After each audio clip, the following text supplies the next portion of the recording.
Engkau Allah kami yang selalu ada buat kami. Amin. Dari dulu sekarang sampai selama-lamanya. Terima kasih Bapak, terima kasih. Pagi hari ini kami ingin bersorak-sorai memuji Engkau. Karena hanya nama Yesus yang layak kami sembah dan kami tinggikan. Hanya dalam satu nama Tuhan kami Yesus Kristus. Mari umat yang percaya katakan sama-sama. Amin. Amin. Sorak-sorai buat Tuhan kita yang luar biasa. Haleluya. Haleluya. Dia Yesus yang selalu baik buat kita semua. Amin. Haleluya. Dalam setiap keadaan kita, dia Yesus yang selalu ada. Haleluya.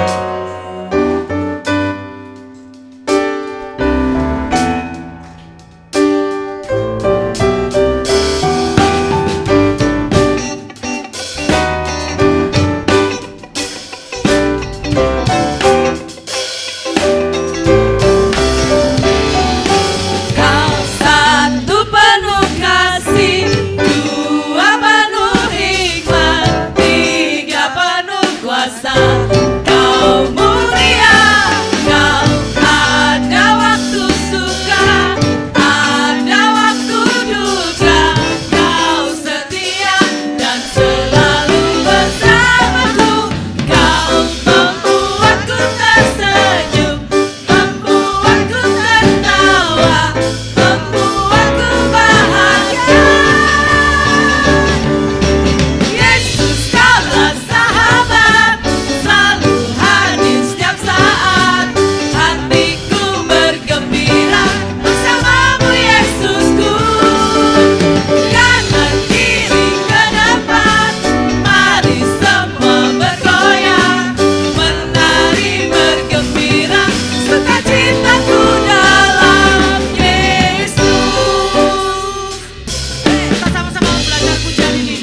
Bapak bisa duduk kembali.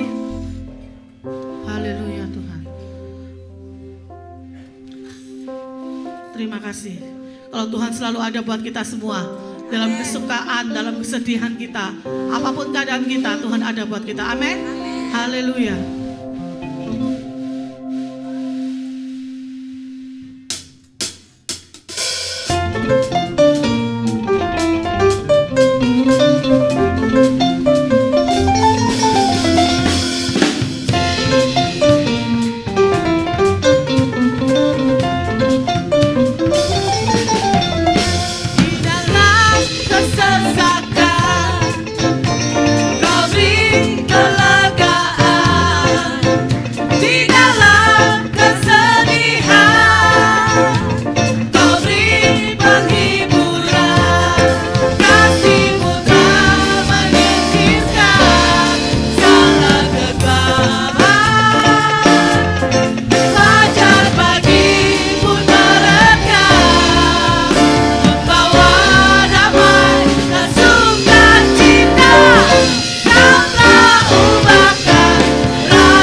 kiri katakan, kita punya Tuhan yang besar. Haleluya.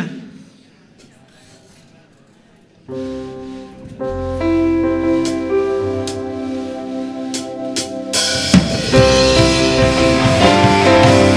satu nama yang besar, dialah Tuhan kita Yesus Kristus.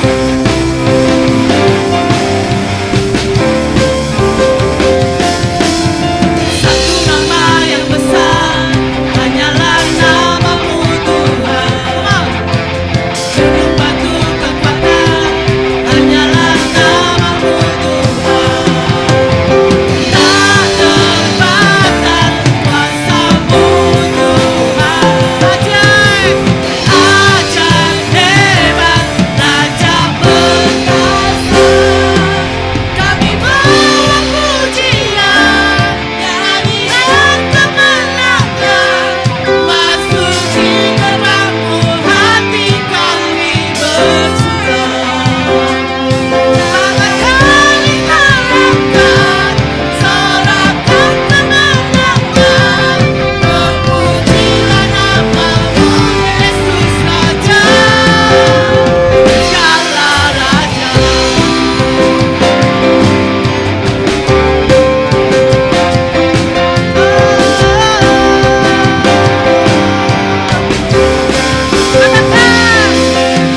Satu nama yang besar, hanyalah namamu Tuhan. Gunung batu kekuatan, hanyalah namamu Tuhan. Tak terbatas kuasa-Mu Tuhan. Ajaib hebat, Raja perkasa. Kami bawa pujian, nyanyian kemenangan, masuki gerbang-Mu, hati kami bersuka. Mari angkat tangan kita semua, angkat tanganmu di hadapan Tuhan. Amin. Terpujilah namamu, Yesus Raja, segala raja. Haleluya.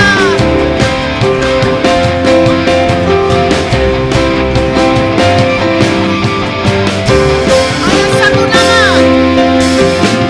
nama yang besar, hanyalah namamu Tuhan. Amin. Gunung batu kekuatan, hanyalah namamu Tuhan. Tak terbatas kuasa-Mu Tuhan. Kau ajaib Tuhan, Raja perkasa. Kami bawa pujian, nyanyian kemenangan, masuki gerbang-Mu, hati kami bersuka.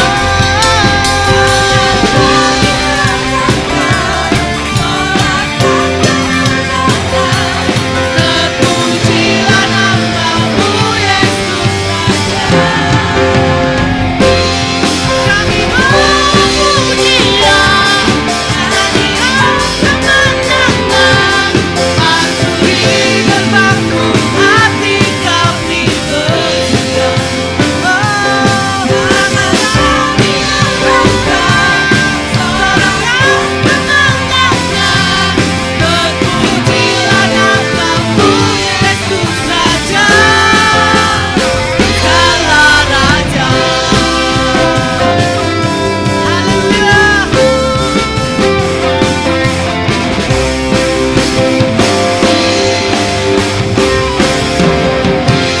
Haleluya, sorak-sorai buat Tuhan kita yang luar biasa. Terpujilah namamu Tuhan. Haleluya, haleluya. Mari siapkan hati kita untuk kita mau mendengar firman Tuhan.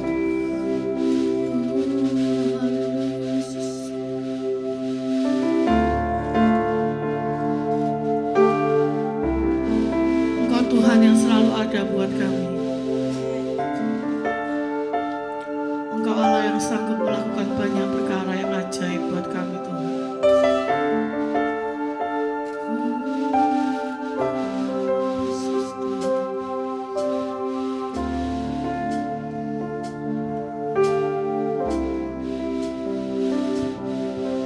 Di dalam kelemahan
apa yang tidak dapat kami pikirkan. Engkau sanggup membuat semuanya itu Tuhan. Biarlah kami terus memiliki iman yang kuat di dalam Tuhan, memegang teguh janji-Mu Tuhan dalam hidup kami, sampai firman-Mu itu boleh tergenapi dalam hidup kami Tuhan. Haleluya Yesus, terima kasih. Terima kasih. Saat pagi hari ini kalau kami melelah, kalau kami mengalami kelemahan tubuh, Engkau yang menguatkan setiap kami Tuhan melalui firman-Mu.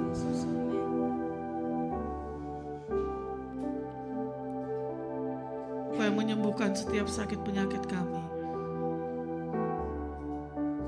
Engkau Allah yang sanggup membuat jalan keluar buat kami Tuhan. Segala kerinduan kami hanya naikkan hanya kepada Tuhan. Kami mau tetap percaya, kami mau tetap katakan Tuhan itu baik, sungguh baik buat kami. Apapun keadaan kami Tuhan, Engkau Allah yang tahu setiap hidup kami.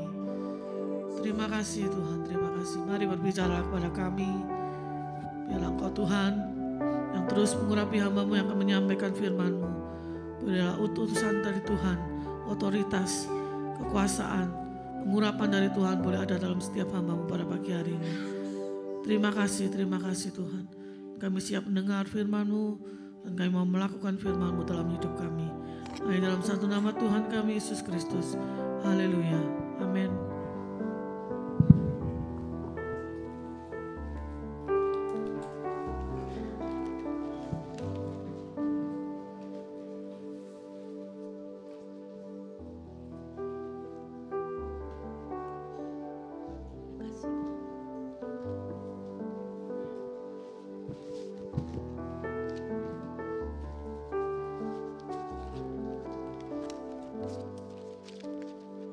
Shalom Bapak Ibu yang terkasih di dalam Tuhan. Suasana baru ya saudara, kita bersyukur. Saya berpikir apakah muat ya Pak Modi, tapi Tuhan itu baik ya. Jadi suasana yang baru, kalau gedung gereja mulai dibenahi, dicat supaya lebih bagus, kita nyaman. Biasanya kita ibadah di sana nyaman saudara ya. Jadi ruangan besar, AC dingin.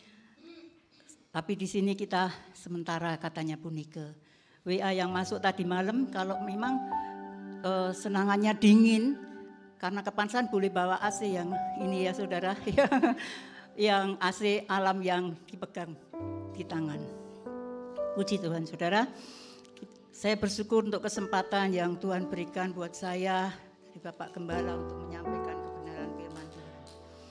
Saudara, sesuai tema saya yang berjudul berakar di dalam Tuhan. Saudara, kita belajar firman Tuhan bersama-sama ya saudara. Kalau kita melihat ya, orang-orang yang percaya itu akan menghasilkan buah yang baik ya, buah yang baik. Tanaman itu kita melihat, mungkin bisa ditayangkan untuk slide-nya gambarnya ya. Kita melihat kalau tanaman yang baik ya, itu akan berbuah lebih lebat, lebih banyak dan bisa dinikmati banyak orang, saudara. Ya, jadi orang-orang percaya itu menghasilkan buah yang baik itu penting. Tapi tidak kalah pentingnya kalau dia berakar kuat di dalam Tuhan. Itu juga sangat penting ya saudara. Karena tanah yang baik itu dihasilkan oleh pohon yang tumbuh dengan baik ya. Tapi pohon tumbuh yang baik itu ditopang oleh akar yang kuat saudara. Akar yang menopangnya itu harus kuat saudara. Jadi Paulus menulis di kitab Kolose ya, Kolose ini waktu dia berada di dalam penjara, 4 kitab yang ditulis. Saudara, kalau tulisan Rasul Paulus untuk jemaat, pada keempat jemaat itu dia memberikan ilustrasi supaya bisa dimengerti saudara, kepada jemaatnya dimengerti. sehingga dia akan jelas. Ilustrasi ini sangat penting supaya kita lebih jelas, saudara ya. Jadi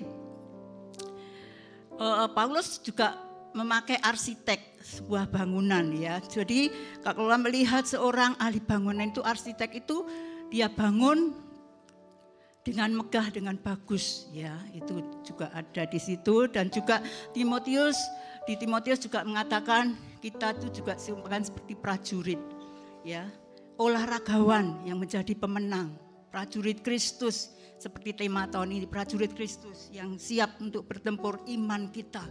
Ya saudara, di dalam Galatia juga disebutkan petani yang menabur, dia akan menuai ya.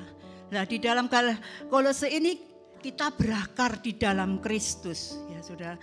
Jadi surat Kolose yang ditulis oleh Rasul Paulus ini, Epafras, dia adalah seseorang yang setia mengikut Tuhan, saudara. Dia setia sekali, dia menjadi teman Paulus, bahkan pernah dipenjarakan oleh Paulus. Saudara, kalau Epafras ini dia menjadi gembala sidang di Kolose ini.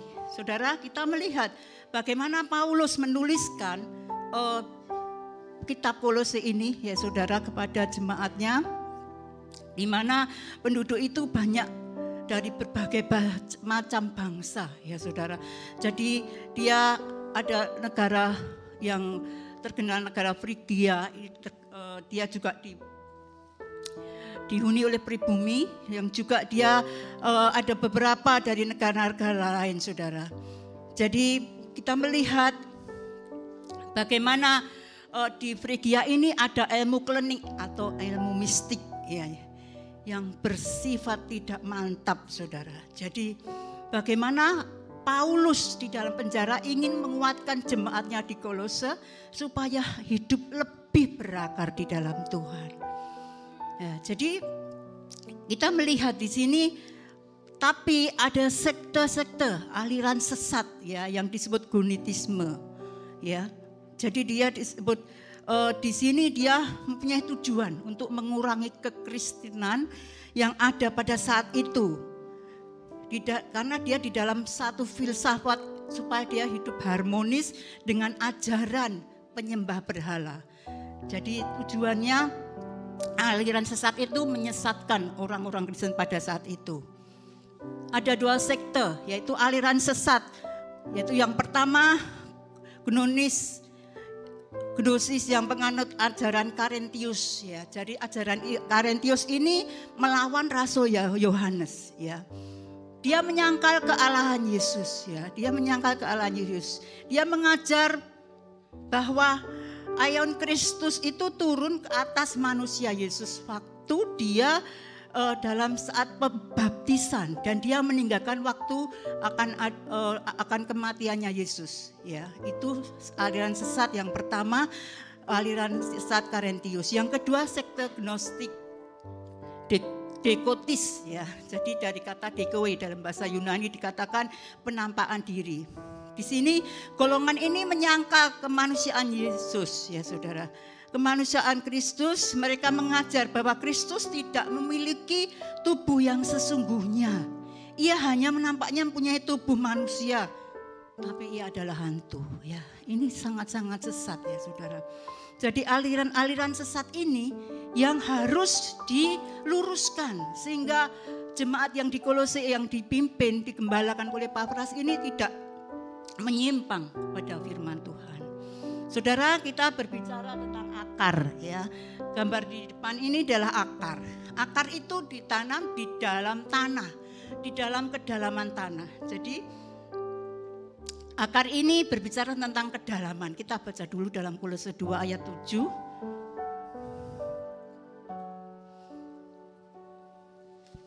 Kolose 2 ayat 7.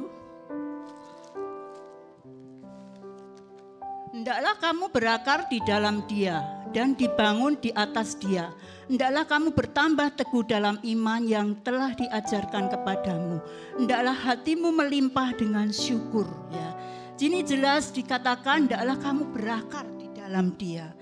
Saudara, kalau kalian melihat, akar itu umumnya di bawah tanah ya. Jadi dia semakin kuat tertanam di dalam tanah, dia akan mencari nutrisi, dia akan mencari sumber air supaya ketika tanaman ini berbuah, ketika bertumbuh, dia akan banyak menghasilkan buah, ya, menghasilkan daun dan buah, ya. Di sini kita berbicara tentang tumbuhan, tentang akar. Tetapi di dalam kerohanian kita berbicara adalah tentang iman. Jadi akar itu adalah iman, saudara. Akar itu iman. Iman kepada siapa? Kepada Tuhan Yesus Kristus. Berakar kuat berarti iman kita teguh di dalam Tuhan. Dalam menghadapi setiap masalah. Ya, kalau di luar Tuhan kita tidak bisa berbuah, saudara. Di luar Tuhan kita tidak bisa bertumbuh. Ya, hanya Tuhan Yesus yang menjadi satu-satunya Tuhan dan Juru Selamat kami. Amin, saudara. Jadi di sini fokusnya kita kepada tidak yang terlihat. Ya, jadi di sini pengajaran ini kita fokusnya pada hal yang tidak terlihat dibandingkan dengan hal yang terlihat. Karena iman, karakter itu kan kita tidak dilihat oleh banyak orang. Ya, tapi buahnya itu yang akan kita dilihat banyak orang, dirasakan banyak orang, saudara. Jadi di sini kita baca dulu di dalam Roma 11 ayat 16b dan sampai 18.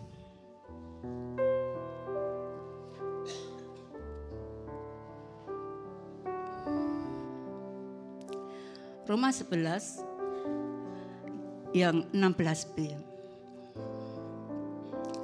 Dan jikalau akar adalah kudus, maka cabang-cabang juga kudus.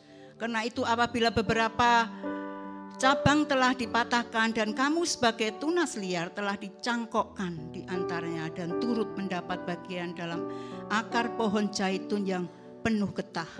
Janganlah kamu bermegah terhadap cabang-cabang itu. Jikalau kamu bermegah, ingatlah bahwa bukan kamu yang menopang akar itu, melainkan akar yang menopang kamu. Amin, saudara. Jadi kalau kita ada saat ini, kita itu bukan apa-apanya, kita tidak ada apa-apanya, itu karena Tuhan, ya saudara.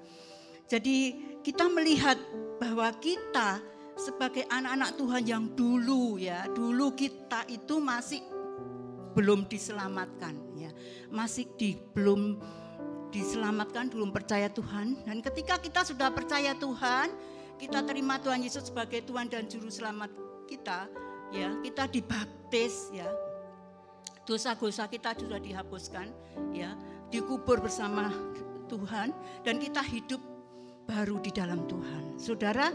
Jadi kita dikuduskan, kita dibenarkan karena oleh darah Kristus. Kenapa kita disendirikan, saudara? Kita dikuduskan, disucikan, diberi perbedaan antara orang dunia dan orang di dalam Tuhan. Itu seperti firman Tuhan waktu itu Bu Nika sudah sampaikan minggu yang lalu, ya saudara. Kalau kita hidup memang harus dikuduskan, dibenarkan. Kita tidak boleh tercampur dengan orang-orang duniawi. Kita masih hidup di duniawi, tapi kita itu harus dilihat bagaimana hidup kita kudus. Ya, hidup kita itu sudah dibenarkan oleh darahnya, oleh bilur dan darah Tuhan. Jadi ketika kita harus terlihat lebih besar iman, karakter, perbuatan kita, ya, yang harus dilihat orang. Daripada kita melihat, orang melihat kadang-kadang di luarnya saja, wah orang itu kok pinter, kok ganteng, kok kaya, kok hebat, punya posisi, ya. Manusia akan menilai seperti itu, saudara. Jadi dia melihat bagaimana di luarnya aja, ya. Tapi kita sebagai anak-anak Tuhan, akar tadi loh, iman kita yang kepada Tuhan itu yang dilihat, ya. Apa yang harus kita lakukan, perbuatan karakter kita yang kita lakukan itu akan dilihat, dinilai orang. Dan Tuhan mau melihat apakah kita hidup di dalam jalurnya Tuhan ataukah kita hidup dalam kedagingan kita. Saudara, kita baca dulu dalam Yohanes 15 ayat 2 sampai 4.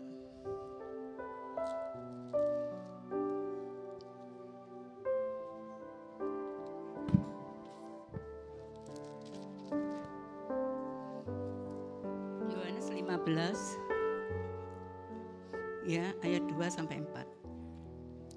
Setiap ranting padaku yang tidak berbuah dipotongnya, dan setiap ranting yang berbuah dibersihkannya, supaya ia lebih banyak berbuah. Kamu memang sudah berbuah bersih karena firman yang telah kukatakan kepadamu. Tinggallah di dalam aku dan aku di dalam kamu. Sama seperti ranting tidak dapat berbuah dari dirinya sendiri kalau ia tidak tinggal pada pokok anggur, demikian juga kamu tidak berbuah jikalau kamu tidak tinggal di dalam aku. Amin, saudara. Jadi di sini betul ya. Jadi kalau sebuah pohon itu ada rantingnya, ada batang, ada akar, ada daun, ada buah. Dan ranting itu tidak bisa berdiri sendiri ya.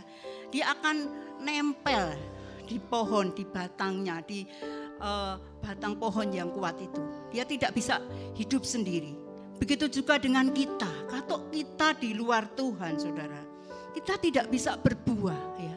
Kalau kita di dalam Tuhan, kita berbuah lebat, berbuah banyak, kita bisa dinikmati banyak orang, saudara. Dan hasilnya adalah buah yang dihasilkan itu, yaitu kita berakar dan beriman kuat ya. Karena kita itu dihasilkan buah-buah iman perbuatan kita, saudara. Saya akan cerita sedikit kalau saya tinggal di Kutisari ini, di perumahan PLN, saudara. Jadi dulu saya punya ibu yang membantu jadi warnen gitu ya, saudara. Dia pindah dari rumah satu ke rumah yang lain, saudara. Dan di tempat saya itu kan ungkur-ungkuran rumahnya, saudara ya. Ketika dia ikut di belakang rumah saya, dia itu seorang petani ya, dari Jember. Jadi dia petani yang ini mungkin bakatnya dia ya. Jadi bakat dari lahir, dia tidak bisa hidup lepas dari menanam ya, saudara. Jadi waktu di belakang itu dia sudah tanam buahnya, kemudian dia itu dimarahi sama yang punya di belakang saya itu, karena di situ kan digardu, jadi mengganggu pemandangan ya. Kemudian di rumah saya itu di hadapannya ada sekolah. Jadi dia minta izin sama saya, "Bu, boleh tak saya nanam-nanam di halamannya Ibu?" Saya bilang, "Boleh." Saya guyoni, "Tapi bagi hasil," saya bilang. Saya gitu ya, saudara. Bagi hasil, karena ini juga tanahnya bukan tanah saya, ini tanahnya PLN. Tapi saya juga dikasih kepercayaan untuk mengelola ini. Jadi tolong kalau memang mau bertani silahkan ya, saudara. Jadi atur dengan rapi. Di depan itu dia tanami terong ya, saudara. Dia tanami kacang, pare, saudara. Dan dia rajin sekali dan dia berbuah, saudara ya. Tanaman-tanaman itu berbuah, dan ketika dia berbuah, karena dia biaya sendiri, rakat sendiri, saudara. Jadi dia beli pupuk ya, dia beli rabuknya, dia beli apa-apanya itu biaya sendiri. Jadi ketika sudah banyak hasilnya, saudara, ini betul-betul dia itu punya bakat jadi petani, saudara. Dan bersyukurnya ya, saudara, saya mengamati kalau dia menanam, dia merapu, itu saya amati, saudara. Saya amati dia itu rajin sekali ya. Dan sebetulnya di tempat kami itu kan karena banyak kabel-kabel ditanam ya, ditanam di tanah itu, sehingga harusnya tidak sampai lebat. Kalau ditanam buahnya tidak sampai lebat. Tapi saya melihat orang ini rajin, tekun, saudara, untuk merawat ini. Buahnya banyak dan dibagi, dan dia jual juga karena kewalahan ya, saudara. Jadi saya itu baru 1 bulan tuh sudah luar biasa hasilnya ya. Terong, pare, bayem, saudara. Ya, itu puji Tuhan ya, itu intermezzo. Jadi iman-iman kita, perbuatan kita itu orang akan melihat kita itu jadi berkat. Bagaimana kita jadi berkat bagi orang lain ya. Jadi kalau kita punya iman yang kuat, akar yang kuat di dalam Tuhan Yesus, maka ketika badai itu datang, kita tidak akan goyah, karena iman kita sudah ditanam di dalam Tuhan. Amin, saudara. Jadi bagaimana membawa akar fondasi supaya kuat ya bersama Tuhan ya, saudara. Kita melihat kalau Di sini kita akan melihat tentang perumpamaan seorang penabur, ya. Jadi orang yang menabur benih, ya saudara, sang penabur itu Tuhan sendiri, ya Tuhan sendiri. Jadi orang menabur benih itu kan dia membawa benih supaya benihnya tumbuh, ya. Tapi di sini belajar kalau penabur itu Tuhan sendiri dan benih itu ialah firman Tuhan, ya. Dan tanah itu ialah hati manusia. Kita mau belajar dulu, kita baca di dalam Lukas 8 ayat 5 sampai 8. Perumpamaan tentang seorang penabur. Adalah seorang penabur keluar untuk menaburkan benihnya. Pada waktu ia menabur, sebagian benih itu jatuh di pinggir jalan, lalu diinjak orang dan burung-burung di udara memakannya sampai habis, ya. Minta tolong gambarnya. Seorang penabur, ya.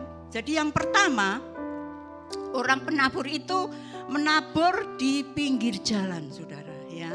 Kalau menabur di pinggir jalan itu kan pasti banyak enggak tumbuhnya, ya. Dia akan dimakan burung-burung, diinjak orang, sehingga benih itu tidak akan hidup, ya. Benih itu tidak akan hidup. Nah, di sini kita melihat bagaimana arti perumpamaan ini, saudara. Jadi benih yang ditabur di pinggir jalan itu dimakan burung, ya. Jadi ketika kita sebagai anak-anak Tuhan, ya, ketika kita mendengar firman Tuhan, ini ada 4 hati, ya.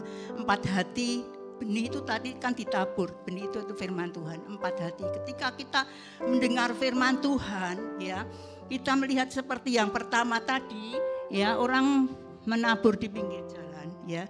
Maka di sini kita melihat bahwa burung-burung itu datang memakannya, ya. Jadi ketika kita mendengar firman Tuhan, ini kita melihat di sini, kita melihat di ayat yang murid-muridnya tertawa, ya. Jadi kita melihat lalu ia menjawab padanya diberi karunia mengetahui. Kita melihat bahwa perumpamaan ini, benih ini ialah firman Tuhan. Yang jatuh di pinggir jalan ialah orang yang telah mendengarnya. Kemudian datanglah iblis lalu mengambil firman itu dari dalam hati mereka supaya mereka jangan percaya dan diselamatkan.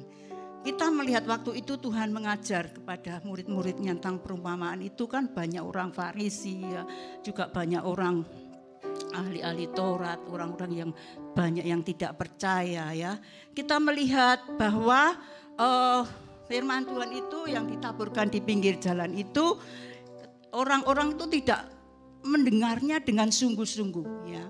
Jadi dia tidak mengerti kabar apa. Karena kabar itu tentang Allah memerintah, tetapi tidak mengerti di dalamnya. Sehingga si jahat itu siapa? Iblis tadi, ya saudara. Iblis itu mengambilnya.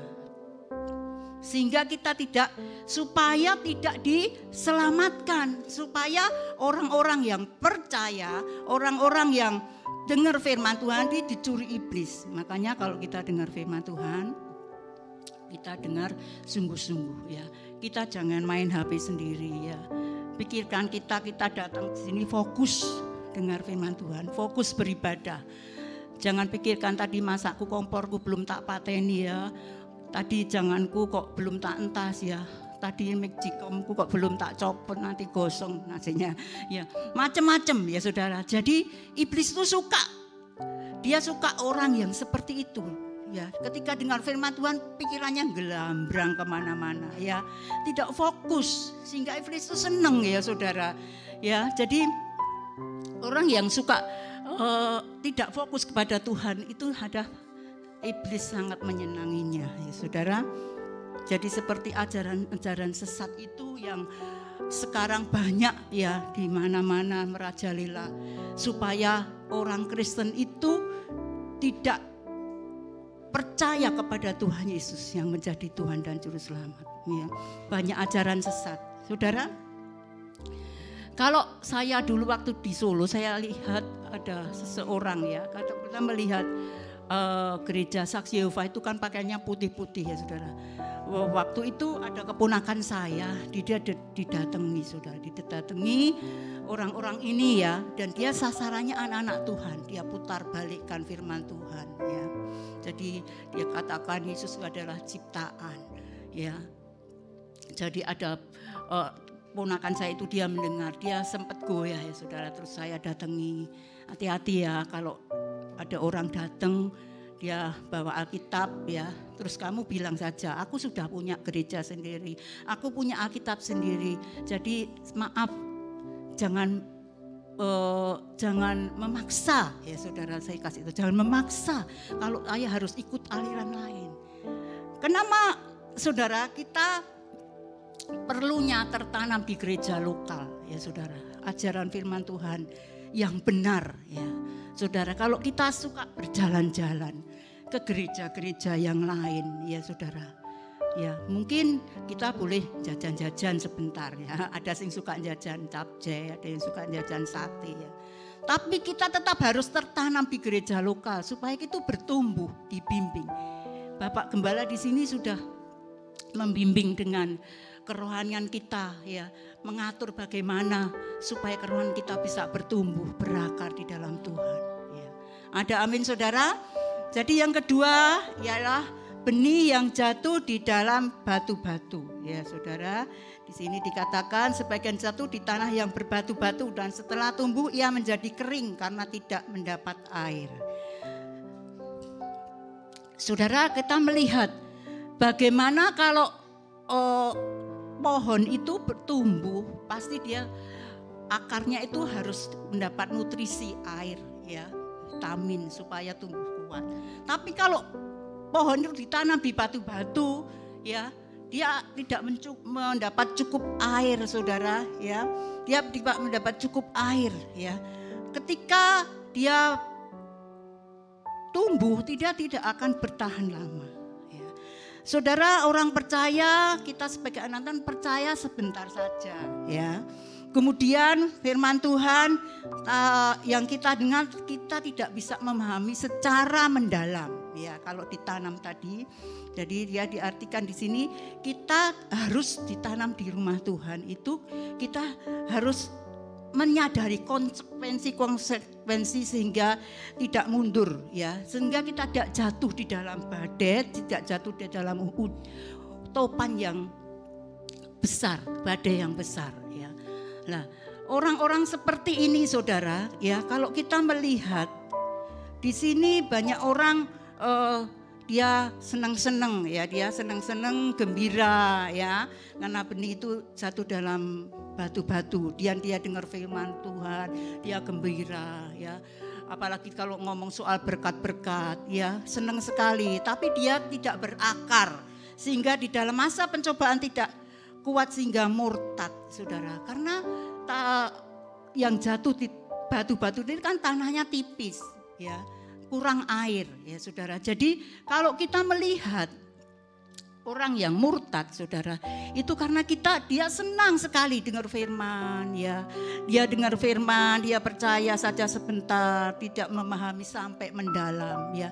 Senang-senang terus akhirnya ada badai, ada masalah ya. Dia tidak melihat, oh iya firman Tuhan itu kan mengingatkan saya harus begini ya. Kalau saya mengingatkan untuk hidup kudus, kalau saya enggak hidup kudus berarti aku enggak sesuai dengan firman Tuhan ya. Kan Allah kita adalah yang kudus. Harus hidup kudus ya. Saudara, iblis itu suka ya mencari celah-celah kita, di mana kelemahan kita. Kalau kelemahan kita, hal keuangan kita diuji terus dalam kelemahan. Kalau kelemahan kita dalam kekudusan, tidak bisa hidup kudus, kita akan diuji sampai terus hidup kudus saudara. Saudara, jadi hidup kudus itu kita harus betul-betul hidup tertanam, tertancap di dalam hati pikiran kita. Saudara, supaya kita hidup menyenangkan hati Tuhan. Ya, jadi kelemahan-kelemahan kita itu dipakai untuk iblis, untuk menyerang kita. Yang ketiga saudara, Sebagian lagi jatuh di tengah semak duri dan semak itu tumbuh bersama-sama menghimpitnya sampai mati. Ya, jadi saudara, jadi semak-semak duri itu kan ada tanahnya sempit sedikit, ada onak duri yang dia akan membuat tanaman itu tidak akan tumbuh dengan baik, ya, karena dia ditanam di semak duri, ya, tidak bisa menghasilkan buah yang matang, ya. Karena ditanam bukan di tempat yang baik. Ya, jadi di sini dikatakan, kita baca di firman Tuhannya, apa artinya? Yang jatuh dalam semak duri ialah orang yang telah mendengar firman itu dan dalam pertumbuhannya selanjutnya mereka terhimpit oleh kekhawatiran dan kekayaan dan kenikmatan hidup sehingga mereka tidak menghasilkan buah yang matang. Ya, saudara, kita melihat sibuknya seseorang, hidup ini dengan penuh kesibukan, ya. Jadi penuh dengan kekhawatiran, baik yang punya uang juga khawatir, yang tidak punya uang juga khawatir. Kadang kalanya kita kerja kepala jadi kaki, kaki jadi kepala, ya, supaya cukup, ya saudara. Jadi kekhawatiran dan kekayaan itu membuat seseorang itu tidak tertanam, ya, tidak tertaman firman-Nya itu dan tidak tumbuh dengan baik, ya, tidak matang, ya saudara. Kalau kita melihat kekhawatiran oleh kekayaan itu, firman Tuhan yang ditabur tidak mendapatkan dalam pikiran, di dalam hati, sehingga tidak matang, ya saudara. Bagaimana kita sebagai anak-anak Tuhan ketika kita mendengar firman Tuhan? Apakah kita jatuh tadi dari pinggir jalan, atau di tanah yang berbatu, ataukah di semak duri, ya. Jadi kematangan seseorang itu tidak diukur dengan usia, saudara, ya. Usianya sudah 60, 70, 80 tahun, tapi mungkin kerohaniannya, maaf ya, mungkin masih dangkal.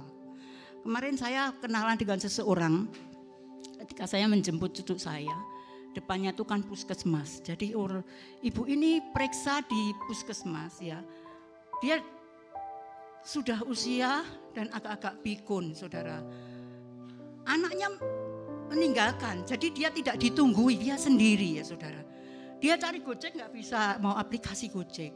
Kemudian saya sama Pak Dar datang, Bu, mau kemana? Dia bilang, Pak tolong, Bapak bisa nggak mengantar ke rumah saya? Bapak, Ibu rumahnya mana? Saya bilang, saya di Kutisari. Dia bilang, kebetulan sama, saya juga di Kutisari. Kemudian kami antar ibu ini, ya saudara, kami antar sampai rumah, ya saudara. Kemudian ibu ini Kristen, saudara, jadi Kristen sejak kecil. Dia berjemaat di Lemah Putro, di GBI, ya, Lemah Putro.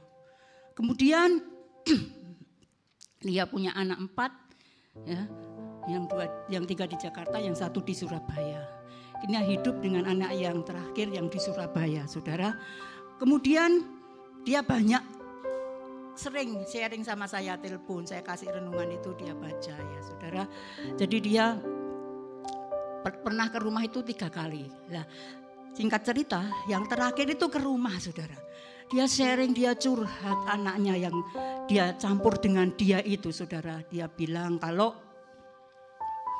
anaknya itu juga yang 1 itu di PHK, sekarang dia harus kerja di tempat lain, istrinya berkarya, jualan-jualan, bikin kue-kue gitu, saudara. Kemudian dia punya ponaan di Jepara, saudara. Dia punya Jeparaan di Jepara, dia minjem ibu ini. Ibu ini sebetulnya sudah mapan, anaknya sudah mentas semua 4, ya. Kalau dilihat dia sudah enak, ya, sudah mapan, dan dia tinggal di Kutisari, tinggal rumahnya sendiri, atas untuk kos-kosan, bawahnya untuk tinggal dia dan anaknya. Singkat cerita, saudara, dia bilang gini, saya ini punya ponaan di Jepara. Tapi dia itu gak jujur. Kenapa gak jujur, Bu? Iya, dia pinjam uang saya. Saya bilang, saya gak punya uang. Saya punyanya gelang 6 gram, saudara. Wes ini pinjemen, gak apa-apa. dia untuk biaya sekolah anaknya. Ya. Kemudian dia bilang katanya 3 hari nggak dikembalikan, 3 bulan ya nggak dikembalikan. Kemudian akhir September itu mau dikembalikan. Ya. Dia curhat itu begini, saya nggak tahu curhat itu ternyata ada sesuatu yang kadang tidak masuk akal saya dengar itu saudara. Jadi dia bilang, Bu, Ibu Darni kan orang Kristen, udah lama. Saya juga Kristen. Iya, kenapa Bu? Kan sudah sering dengar firman Bu. Iya, dengar firman, saya sudah percaya bertahun-tahun sejak kecil saya sekolah minggu. Tapi begini Bu, yang sudah saya ceritakan tadi, itu tadi ponakan saya nggak ngembalikan uang. Saya dengar saudara, heran nggak gini bilang, saya dengar itu tetangga saya itu bilang, ada orang pinter. Hah? Siapa Bu orang pinter? Saya bilang, orang pinter itu kan dokter, ya insinyur itu. orang pinter itu kan begitu, dia sekolah, dia punya titel S1, S2, S3. Itu orang pinter Bu. Enggak Bu. Ibu benar bisa enggak bantu saya? Bantu apa Bu? Heran enggak Bu? Saudara, kalau dia orang percaya Tuhan sudah bertahun-tahun. Ada orang pinter ini katanya bisa, dia tahu ponakan saya itu dia pinjam saya dan nanti dia bisa ingatkan DE terus dia kembalikan. Hah? Terus maksudnya Ibu, saya suruh bantu ke orang pinter, saudara. Terus saya bilang, Bu, orang pinter itu, kita itu juga orang pinter. Kita kan tahu firman Tuhan, kita berakar. Kita tahu setiap hari kita baca, setiap minggu kita ibadah. Dia itu setia loh saudara. 2 kali itu ada PD ya. Saudara 2 PD. Dia enggak pernah absen. Ada kaum wanita, doa puasa dia datang. Tapi dalam pikirannya kok seperti ini. Jadi dia belum matang ya. Seperti tadi yang dikatakan firman tadi. Dia matang enggak bilang, Bu, Allah kita itu Allah yang cemburu ya. Tidak mau dibandingkan kuasanya dengan kuasa-kuasa yang lain. Kalau orang pinter itu Ibu katakan pinter yang bagaimana?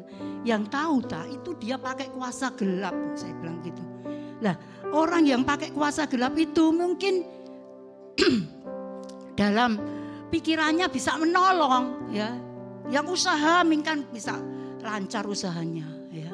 Yang sekolah bisa lancar sekolahnya. Terus naik kelas ujiannya terus. Yang belum dapat kerjaan ke orang pinter. Saudara, kita harus belajar ya.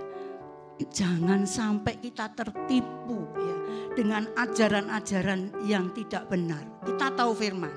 Bu, saya kasih tahu singkat ya. Bu, kalau Ibu mau merelakan uangnya, Ibu menabur ya.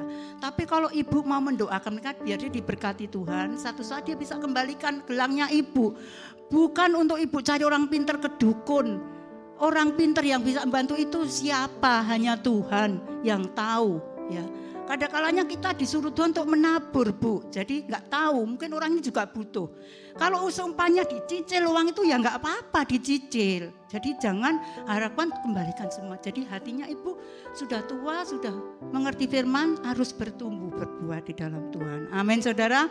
Saudara kita yang keempat kita akan baca di dalam ayat 8. Dan sebagian jatuh di tanah yang baik. Dan setelah tumbuh berbuah 100 kali lipat. Setelah berkata demikian Yesus berseru, siapa mempunyai telinga mendengar, hendaknya ia mendengar ya.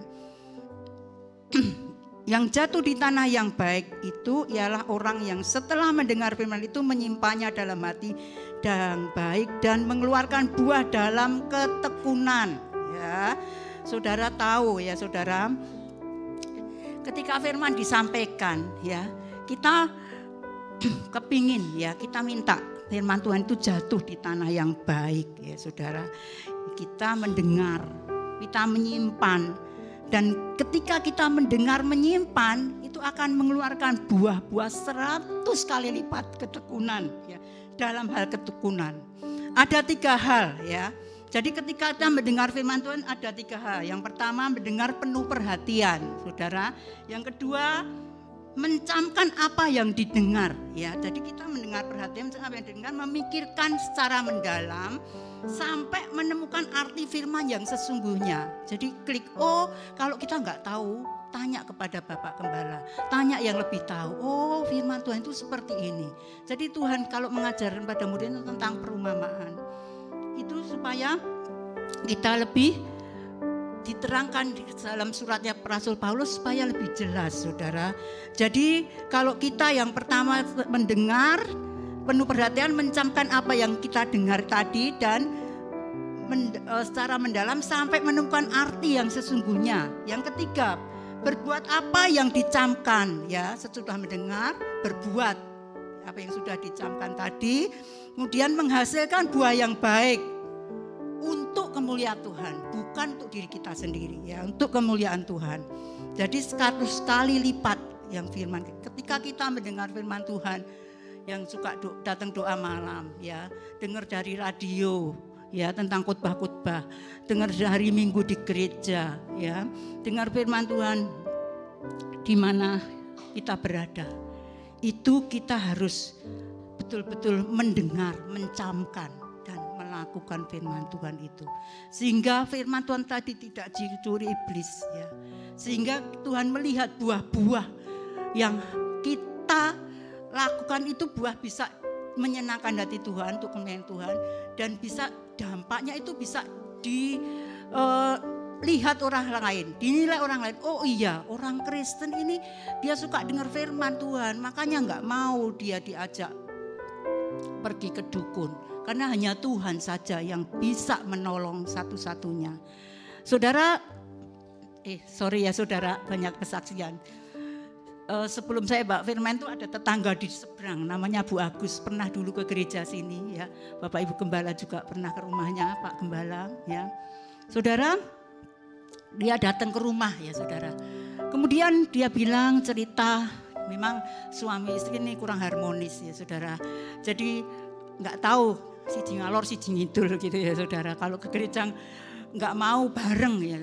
Akhirnya mereka yang satu gereja sana, satu gereja sini. Dia datang, saya habis tengkar sama suami. Kenapa Pak Bu? Kenapa?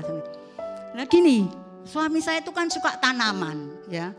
Terus dia bilang dia nanam itu Kamboja yang dikerdelkan tuh, saudara, kan bunganya kan macam-macam, putih, kuning, merah, ya saudara, pink gitu ya. Terus dia ditaruh pot, dia taruh di depan, saudara, di depan rumah, di depan pagar rumah. Kemudian saya lihat YouTube. Dia bilang, saya lihat tuh, ada apa Bu lihat YouTube? Katanya kalau tanaman ini yang ditanam suami saya itu kalau ditanam di depan rumah, di YouTube tuh mengatakan itu membawa kesialan. Bawa sial, saudara. Jadi Mbak Sia rezekinya seret. Aduh saudara, Bu, makanya Bapak marah-marah karena Ibu juga sudah tahu firman kok seperti itu, percaya yang takayul yang seperti itu. Nah YouTube itu memang dengan adanya media ini kan banyak yang benar, ada yang banyak yang tidak benar, ya saudara. Jadi kalau hal yang nggak benar jangan dipercayai. Ibu sudah tahu firman tidak membawa sial, ya.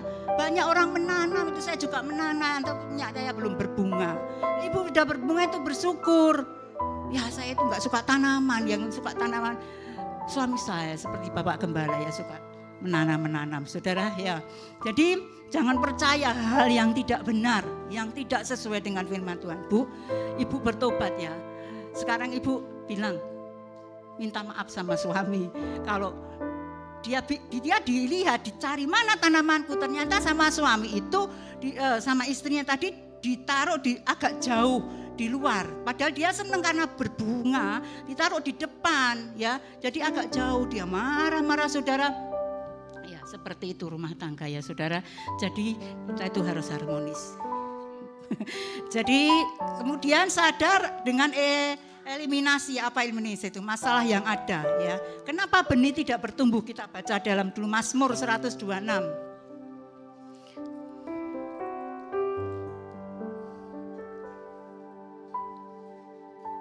Mazmur 126 ayat 25 dan 26, saudara, ya.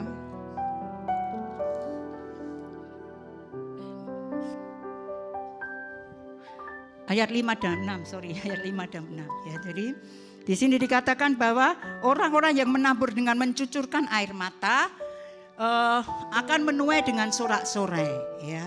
Jadi orang mencucurkan air mata itu maksudnya begini saudara. Ketika menabur ya, menabur itu hal-hal yang sulit itu kan ada. Jadi ada beberapa yang harus dilihat tanaman itu ya. Mungkin ada tanahnya tidak bagus, mungkin serangga, mungkin burung tadi yang memakan ya. Jadi itu harus dilihat. Nah, kita sebagai anak-anak Tuhan, kita tahu bahwa sebagai anak-anak Tuhan tuh di sini itu dikatakan bahwa di masa-masa orang yang menabur dengan mencucurkan, di masa-masa kesulitan, masa-masa susah itu kenapa kita harus menabur? Ya, jadi belajar dari janda di Sarfat ya. Ketika Nabi Elia saudara ya, dia datang ke janda Sarfat itu kan dia sangat kekeringan, masa kekeringan yang berkepanjangan. Jadi nggak ada air, ya, nggak ada hujan ya. Jadi sangat sulit dalam hidupnya, anaknya satu tinggal segenggam tepung ya, dan minyak yang sedikit ya. Kalau sudah dimasak maka kehabisan, sudah tidak besok makan, dia bisa makan besok akan meninggal ya. Datanglah Nabi Elia ya, tapi Nabi Elia katakan buatkan dulu roti untuk saya ya, supaya kamu diberkati Tuhan ya. Jadi mendahulukan hambanya. Betul saudara, ketika dia membuat roti itu kan sudah habis tepung tadi dan minyak tadi ya. Akhirnya dia kasih kepada hamba Tuhan Nabi Elia ini. Dan dia merasakan tidak berkekurangan ya. Berkatnya tidak berkekurangan karena dia menabur dalam hal yang kesulitan, keuangan, materi ya. Nah, dia dicukupkan, dia diberkati dengan luar biasa ya. Ada kalanya kita suruh menabur Tuhan dengan harta kita, dengan kebaikan kita, perbuatan kita suruh menabur saudara. Ini mau Natal, nah kita mau menabur ya. Jadi dalam masa-masa kesulitan, orang kalau menabur dalam masa kelimpahan itu gampang ya saudara, duitnya banyak. Tapi kalau menabur dalam masa kesukaran, kekurangan, aku sendiri aja kurang kok suruh menabur ya. Tapi Tuhan katakan di dalam Tuhan itu tabur tuai itu ada. Jadi sebetulnya Tuhan itu tidak mau berhutang. Ketika kita menabur, Tuhan itu melihat apa yang kita lakukan. Ada amin saudara. Jadi kita melatih ya, melatih iman. Menabur di masa kesukaran itu melatih iman kita. Apakah kita iman kita sungguh-sungguh ya untuk Tuhan, apa untuk egois kita sendiri ya. Ada kalanya orang diberkati Tuhan. Ya, saya nggak ngomong di sini ya. Ada kalanya pelit ya. Ada orang yang pas-pasan tapi dia memberi berkat ya, menabur untuk pekerjaan Tuhan. Yang keenam itu gini, orang yang berjalan maju dengan menangis sambil menabur benih pasti pulang dengan sorak-sorai sambil membawa berkas-berkasnya. Saudara, setelah menanam benih berbuah itu kita akan merasakan menuai ya, menuai dengan bersorak-sorai. Setelah menangis, menabur tadi, bercurah air mata, kekurangan ya. Di sini adalah ucapan syukur, merayakan hari penuaian. Sorak-sorai menandakan kemenangan ya, panen raya. Saudara, kalau kita melihat banyak hal di dalam kita ikut Tuhan itu tidak mulus ya saudara. Dalam kita ikut Tuhan itu banyak liku-likunya. Kadang kita diproses Tuhan. Loh, tadi rantingnya itu yang dibersihkan Tuhan, yang dibersihkan tanaman, yang dibersihkan rantingnya bukan yang mati aja, yang hidup, yang segar kadang dibersihkan. Kita seperti itu. Kadang saya sudah setia, sudah rajin ibadah, rajin baca Alkitab, masalah kok masih ada, saudara. Jadi Tuhan izinkan, tapi Tuhan akan tolong. Di dalam masa-masa ini kita diproses dalam masa kesulitan. Karena kita mau taat, kita mau setia, kita mau tekun, kita mau mimpi. Kita mau taat akan pimpinan Tuhan. Jangan kita berontak, jangan kita ngomel-ngomel ya. Ketika kita diproses Tuhan, pasti Tuhan akan memberi kemenangan. Ada amin saudara? Ya, firman Tuhan sampai di sini ya. Saya kok nggak melihat jamnya ya. Oh, jamnya sudah. Jadi saudara, syukur kalau kita belajar firman Tuhan pagi hari ini. Kita sedang diproses sebagai anak-anak Tuhan. Jangan kita berontak, tapi kita setia, tekun seperti kita tadi tanaman yang ditabur di tanah yang baik akan berbuah-buah. Amin, saudara. Kita pujikan lagu yang firman Tuhan yang sebelum firman Tuhan yang terakhir.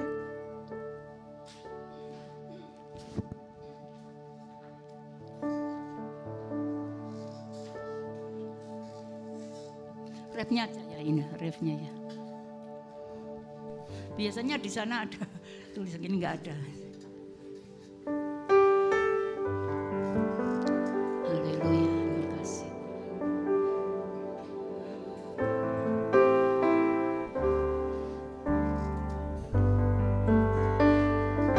Yang membelah laut, yang teduhkan badan, yang mustahil pun terjadi karena kuasa-Mu yang pegang hidupku, yang buka jalan bagiku. Kau membuat mujizat sejati. Kita pujikan dengan sungguh-sungguh.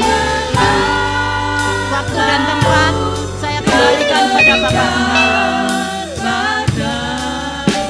Yang mustahil Mari sama-sama saya undang pakai berdiri. karena kuasa-Mu yang pegang hidupku, yang buka jalan bagiku. Kau membuat mujizat sejati.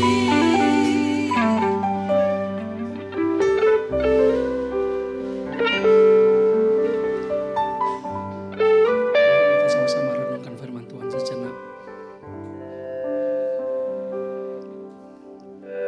Sentuhan pagi ini, Tuhan menghendaki kita untuk mengerti dan berbuah. Setelah mendengar firman Tuhan, setelah membaca firman Tuhan, kita mau mengerti, mau menyesuaikan diri dengan kehendak Tuhan, rencana Tuhan, mengerti dan lakukan. Kita akan menjadi seperti tanah yang subur. Benih firman Tuhan itu akan tumbuh, berakar, berbuah-buah dalam kehidupan kita. Menjadi berkat bagi banyak orang, dirasakan banyak orang. Haleluya. Jemaat, hati-hati. Di sekitar kita akan mengganggu kita ya. Penganiayaan, kekhawatiran, cinta akan uang. Hati-hati. Ya. Tuhan ingin kita fokus kepada Tuhan, jangan kepada yang lain-lain. Yang penting kita mengerti dan melakukan firman Tuhan. Kita menjadi seperti tanah yang subur. Haleluya. Terima kasih ya Tuhan, terima kasih. Terpujilah nama-Mu. Semua jemaat Tuhan mengalami perlindungan penyertaan Tuhan yang sempurna. Anugerah Tuhan, kasih karunia Tuhan melimpah seumur hidup kami semua Tuhan. Terima kasih Tuhan menolong semua jemaat yang mengalami masalah, jalan buntu, yang sakit. Di dalam Tuhan ada pemulihan, ada kesembuhan. Mujizat masih bisa terjadi. Haleluya. Kuasa Tuhan tidak pernah berubah dulu, sekarang, sampai selama-lamanya. Tuhan menolong, Tuhan menjamah semua jemaat Tuhan di rumah, di tempat ibadah ini, di rumah sakit. Tuhan jamah. Kami berjanji kesehatan kekuatan kami untuk memuliakan Tuhan, melayani Tuhan, melayani keluarga dan pekerjaan Tuhan. Terima kasih. Kami sama-sama angkat tangan dalam hadirat Tuhan. Kami angkat tangan, Tuhan turun tangan. Kami mau terus banyak berserah pasrah sama Tuhan. Kami mau terus percaya perlindungan penyertaan Tuhan yang sempurna. Anugerah Tuhan melimpah seumur hidup kami. Haleluya.